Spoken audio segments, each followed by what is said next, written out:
sitting looking over the water and I started to eat, and out of the corner of my eye, I saw his tail wagging.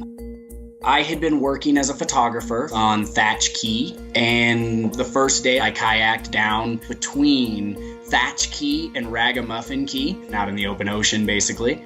And I looked over, and then immediately I realized how severely emaciated he was. I mean, my heart like exploded out of my chest. I scrambled out of the kayak. I called to make sure there was nobody in the fishing shack, and nobody appeared. Winston was basically walking on little boardwalks. He was just waiting for a human to show up. So there was an old pair of swim trunks. I took those and I kind of approached him with that to wrap around him. And then once I got him in the kayak with me, we had about a mile I had to row back to the resort. Bringing this dog back, I really had no idea if it was going to work out like my heart wanted it to. Will people help me? I'm in a foreign country. I have like 36 hours until I leave this country. At the best, I was like, we'll get him home. He'll end up back in Montana with us.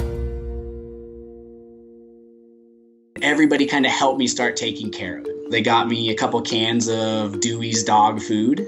The young bartender there immediately started calling friends, who then found out where this closest vet was.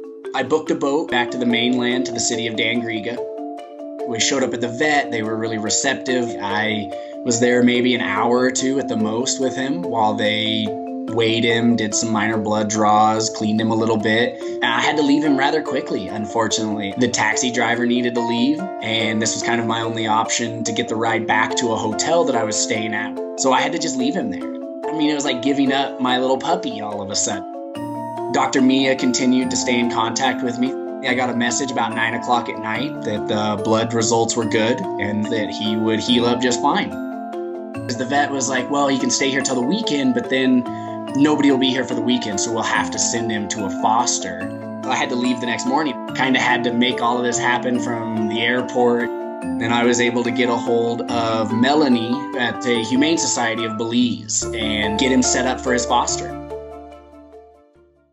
It's dinner time, Winston.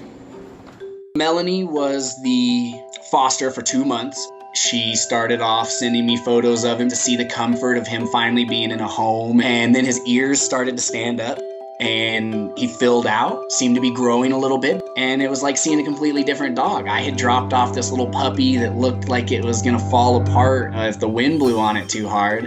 And all of a sudden there's this dog barking and running around on the beach. We were getting these constant updates of how lucky we were going to be.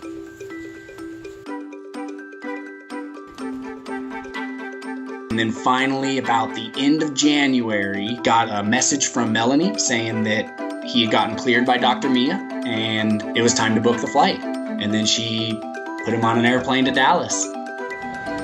Bye, Winston. It was like, okay, this is the day you need to book it. You have 3 days to get here.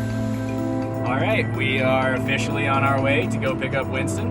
We're just about to leave Montana, headed into Wyoming. We had to go through a section of interstate from southern Montana to northern Colorado that is very famous for shutting down. And so you're hoping that at any minute they don't shut them down, because the Intermountain West was getting multiple feet of snow. We had to just keep on driving as quickly as we could. We are in Dallas, Texas, on our way to the airport right now to pick up Winston. Here he comes.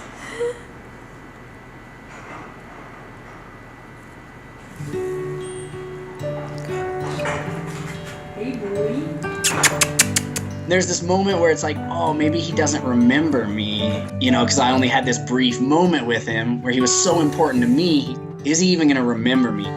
Well, it takes him just a few moments of sniffing my feet and sniffing my pants, and I think that whatever had implanted on his brain as far as memory just came to. And we got to drive to a hotel, and we can't make too much noise in the hotel, but it's midnight and we have a puppy that's been in a kennel for 12 hours and 2 other dogs that have been in kennels in the car for that many hours. Now they're all meeting each other, and it's just like this tornado going on.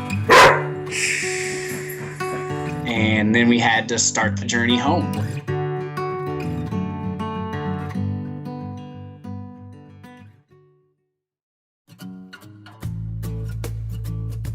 Everyone's doing great since we got Winston home. We have a lot of snow here, so that was very unexpected for him. Maybe he thinks he got in a spaceship and went from a planet of all sand to a planet of all snow.